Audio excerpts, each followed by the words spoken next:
I'm Cleve Wells. Welcome to the HorseTrainingChannel.com.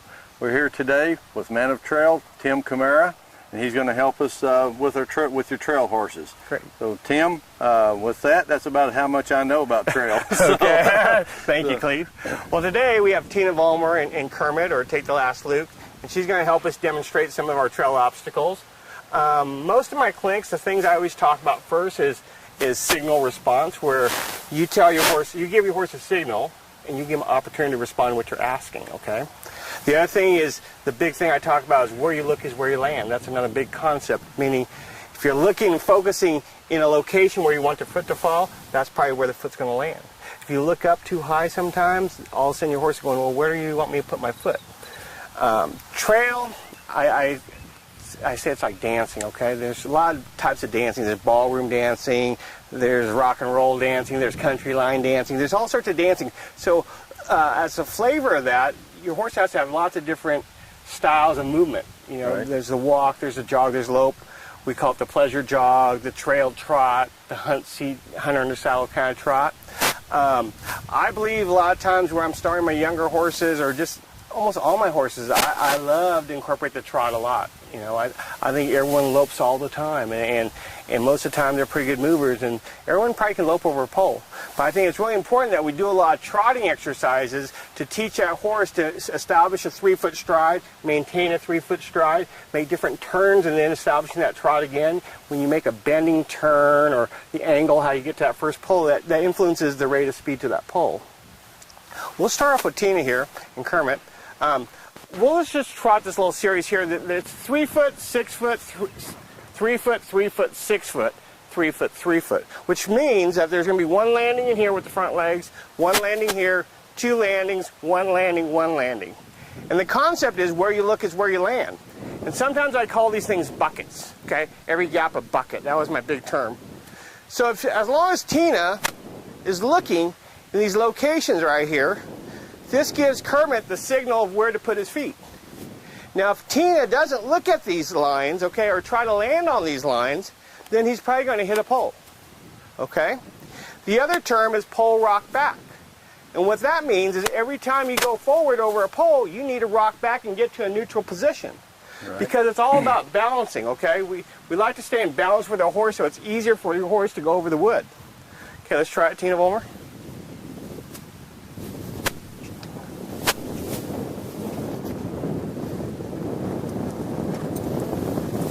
Great job, great job. A lot of people say, look up, look ahead, okay? Look up, look ahead. I hear that all the time, all the time. You know, I think at first what I try to teach people is get to your locations.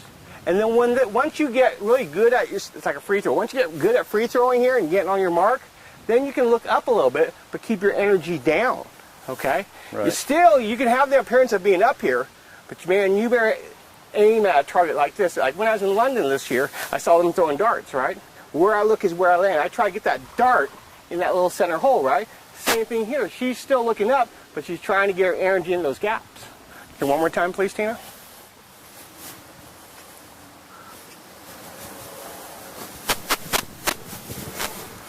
Good. So try this. If she hits a pole, the first thing, the sign that tells me is that she's not looking at the buckets long enough. And that's a crazy thing too.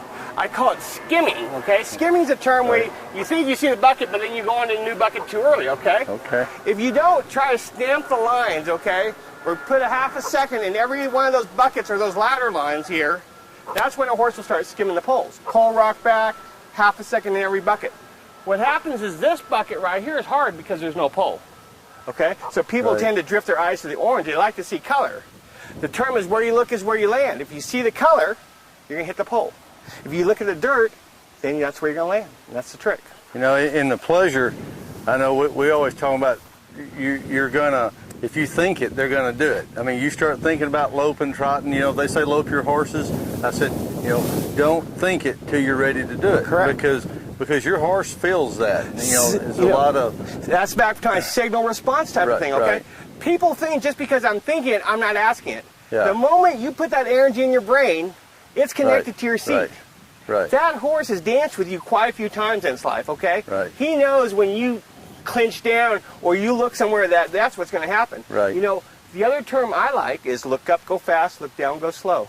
Right. I know that when you guys pick up, not you guys, but when if someone looks up, that horse knows we're going to go forward and fast and low. Right. That's why sometimes I tell you keep your zone down so you don't get that sensation that we're going to go high into a higher gear. Right. Okay, one more time, Tina. So keeping your eyes in the buckets a hair longer, especially on the first landing. One bucket, rock back, one bucket, correct, good. Okay, so watch this. This is another trick that I give away to my clinics all the time. It's called dribbling, okay? Because I'm a big basketball guy. Right. So what I've learned before, and I've showed it to some people, is that when I make this concussion with my arm like this, I'm centering my horse. I'm forcing my horse to make this trot that goes up and down. Sometimes, like some of my horsemanship drills, they have this small jog, so they sit real tight, and they don't give me this concussion, okay? Right. I need this concussion to get the leg to lift. Okay. So this time, let's do it with a dribble. We'll dribble the first time, okay? We'll dribble the ball like a diagonal, okay? And keep in time with the dribble. I love counting when I trot. So are you talking about, like, so I understand this, Sure. are you talking about like the rider using like your knees and everything, kind of shock absorbers? Yeah, there has to be something like it's saying like so this. that you're not just, I want your body to go up and down that seat of this out. Like so you're not just bone on back. That's correct. Just bam, back. Exactly. That's sometimes if our horses get lazy, we reach up, like when I ask a horse to trot off and he doesn't trot, instead of coming here harder, I'll kind of jump up and hit his back. Right. Because when he brings his back up, it brings everything up under me. I think that's kind of a similar thing here, right? Like right. When I make my transitions, I say trot. I say, let's do the dribble first, and then I'll show you the second piece of this. Okay. Yep. Dribble the ball, please. One gap at a time, dribbling the ball, because we love this trot thing. Up and down, trail, trot. Wait for your poles. Wait, drums, dribble. Okay. You can't stop dribbling in the poles. Okay. You've got to dribble as you do the poles. Come right back, please. Yeah, I did stop. You're right again, Tim. Okay, there you go. Sit back. Trail trot. 1, 2, 1, 2, 1, 2, 1, 2. Oh yeah. See how that works? It's kind of a weird thing, but I'm a basketball guy. We did this one day in Big A, and it worked really good.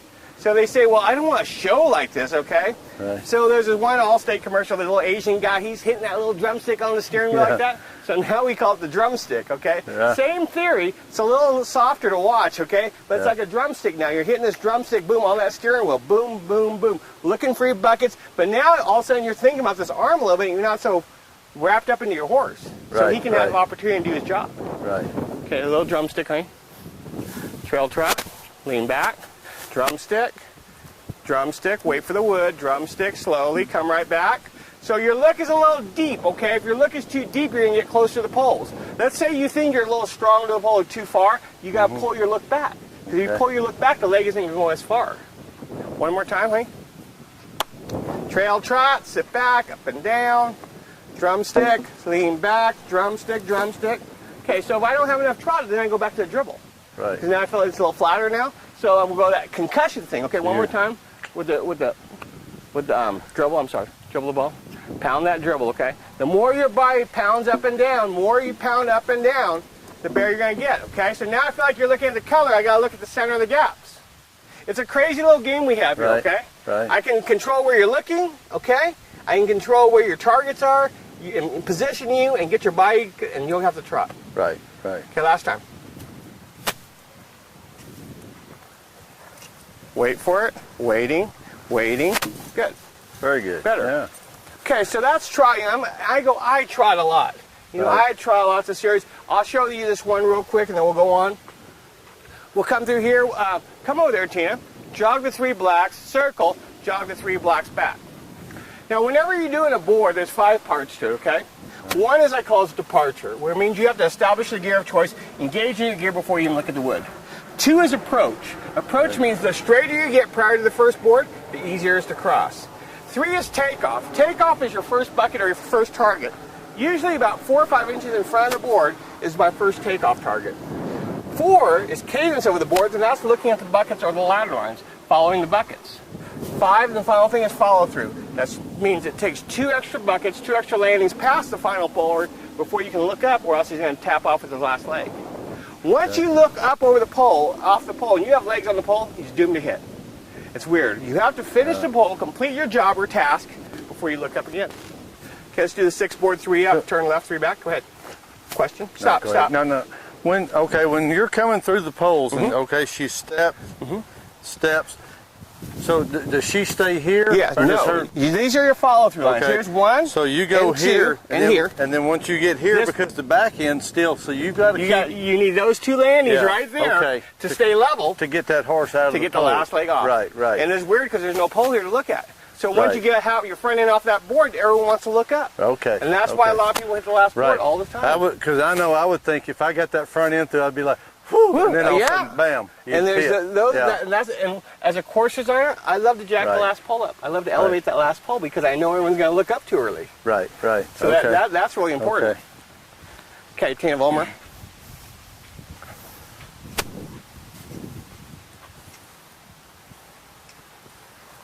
Straight.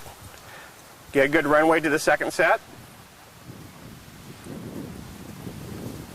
1 landing at a time. Lean back. Wait for it. Wait for it. Good. And it's weird because it's a slower gait. It's hard to wait for those buckets. But Right. if you get trained, you'll wait. Because the further you look ahead, the further you run, that's when you're going to get closer and closer to the board because your trot's too big. Right. Questions? And when you, of course, it's like anything with a horse. When you've got the poles, any event we do with it, we're talking about like you can practice, but if we get 60, 70%, we get to going over these very adequately 6 to 7 out of 10 times, then that's pretty good for a horse and rider. Yeah, for sure. I like to trot just for a warm-up. Right. I like this thing for the warm-up. Go Right. warm this thing up. Like my friend Jan, when we were in Louisiana, what we would do is I would warm up her over the trot poles, her horses and stuff. Then I'd give it to her, and she'd go do the pleasure. Right, And go on the track for a while and do her thing, right? And then she'd give it back to me. I would go do slow stuff, back, gait, because the horse is a little more tired. Right. Sometimes mixing things up, Right. Kermit here does a lot of events. Sometimes it's a trail day, sometimes it's hunt seat day, sometimes horsemanship day. Right. If you don't mix it up, they get bored. Yeah. And you're, no matter what, I always tell people we're never going to get it. Oh yeah. I mean, we practice, and then we show, and that's the fun of it. But don't think like just because if you went through here 3 or 4 times and like yes, but now you go and you get your clothes on, and 30 minutes or an hour later, well, it may or may not be there. Two things here. One, okay, my big term is chase perfection and catch excellence along the way. Right. Try to be perfect. Perfectionist people, pattern people, okay? But be satisfied with excellence, plus 1.5, right? There's a range in excellence, okay? It's not just perfect, right? Be able, if you make a mistake, can you recover? That's the thing I see in the field all the time. People can't recover when they make a mistake. Right, exactly. There's some great showmen that are our friends that when they can bobble, they can suck it up and come right back and be stronger in the next piece, right?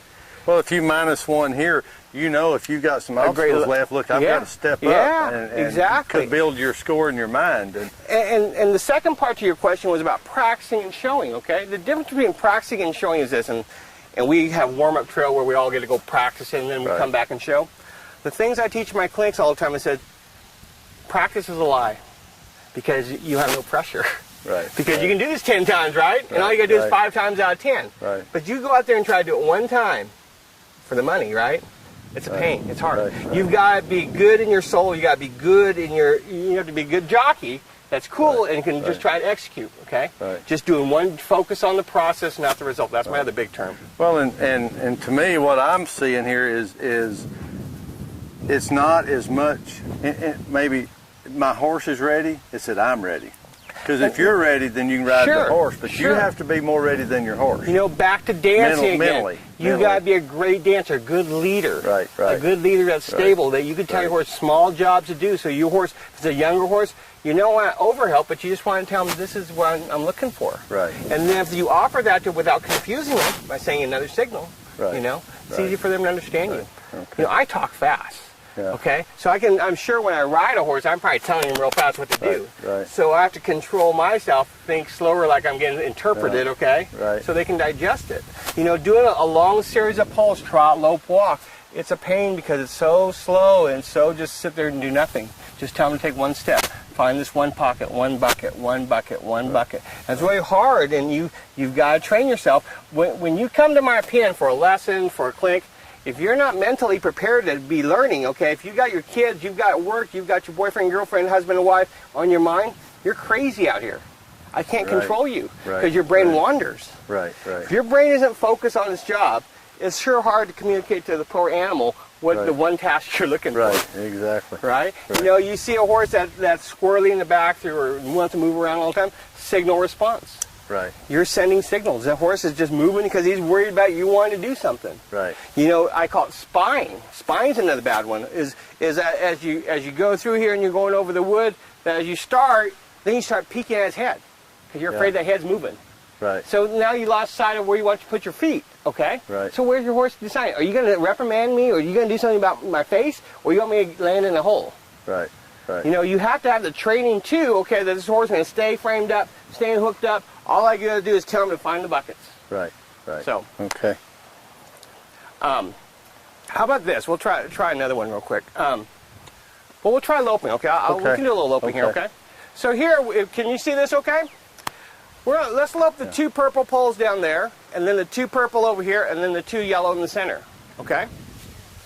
So in loping, it's all about getting that takeoff. It's all about getting your approach line, getting to the first board, okay? If you get the first takeoff on board one, the other ones are going to fit. Okay. If you're long or real short on the first one, now we have to make an adjustment. So what I always look for, you know, I'm going to mark this for Tina here. Here's takeoff, okay? Here's your takeoff line. This is your first target you want to look at, okay? So as she's loping through here, she's trying to get her horse to land on the bucket, center of the gap, and on loping it only takes you one extra landing. One extra landing for those back legs to clear. Okay. Okay? The other thing is, you know, the straighter you get prior to the board, the easier it is to cover these. The other piece of this is called scoping too far ahead. Look up, go fast, look down, go slow, right?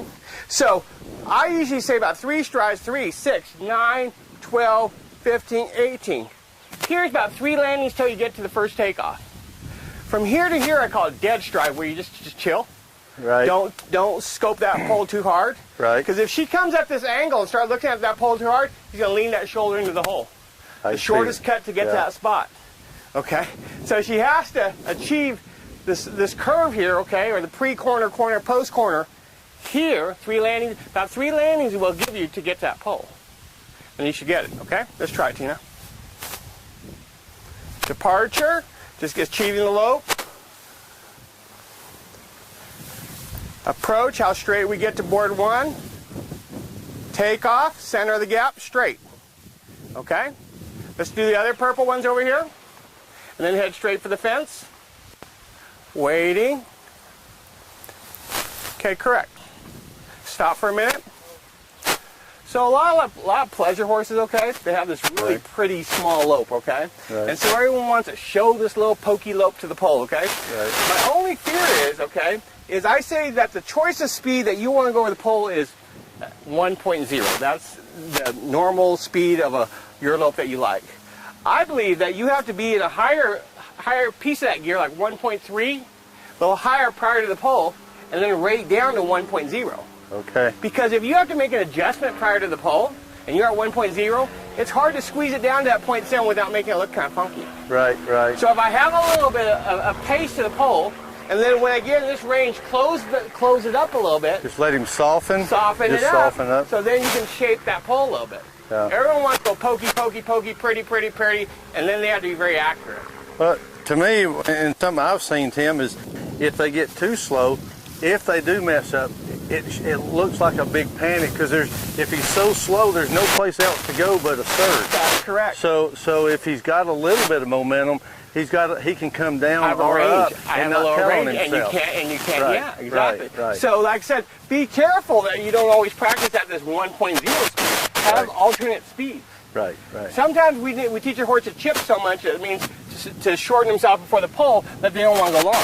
Right. And sometimes you need that long one. You know, once in a while you need it. Okay. Right. So maybe you want to extend them a longer stride here before this pole just to catch some distance. Okay. Right. But you got to have various of lengths of lope. So also kind of what I'm reading is the same thing as every other event does, is have several different ways to show your horses. No doubt. So that your horse is always paying attention to you because they don't know how they're going to get shown today, short or long. Well, you don't have to try to win every day, and you don't have to be perfect. So you can experiment and try stuff. But if I show my horse exactly the same way every time, the horses, I don't know if they cheat it, but they start figuring it out, and it's like anything that you think you got figured out, you become bored, and then boredom creates ineffective, lazy, and replace it a little bit too. So we like range, okay. Yeah, and then, like I said, what we like is different distances of the pole when I practice. Right. And I don't always practice the same pass. Right. Okay, next time I might have her go purple to yellow, a sharper turn. Okay. Because we need different scenarios, okay? You know, back to basketball, you have to have different defenses. Different offenses, different defenses, right? Depending on what's going to occur. You have to have options, and you got to think fast. Right. Be ready for that. Be ready for an option, okay? Fast break. Who are you going to throw it to? Where you want to land? Okay, that's what we're looking for. Okay, Tim, let's try it one more time. Let's try purple to yellow. We're down to about 5. Okay.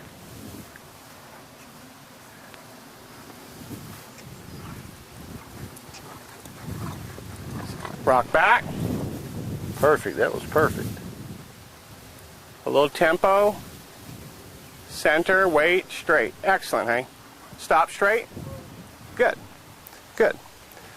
So that's just a brief thing about loping, but you know, I practice loping in 1 or 2 bars a lot of times, you know, and it's not so much you have to practice 7. Right. You know, you just got to practice getting into 2. And different turnings, different angles, how you get there. Those are your option lines. That's why, like, I like this little setup here where I can choose up and down. I can choose a wider line. I can twirl back into another line. But having not the same 2 poles to go over the time. And a straight horse is very important. A very straight. I mean, but it goes back. I'll say, you know, of course, we ride our horses with some shape on the rail and stuff. But because we ride with that shape is because we have the rail to take care of the offside, so we can shape. Because if you started trying to get that shape out in the center, that horse would start leaning and cheating and stuff. You know, I think all the events have something to offer, right? Yeah. You know, you look at the reining, you look at the roping, you look at cow horse cutting, trail, horsemanship. We all have something to apply to basic horsemanship things. Okay. You just have to see it.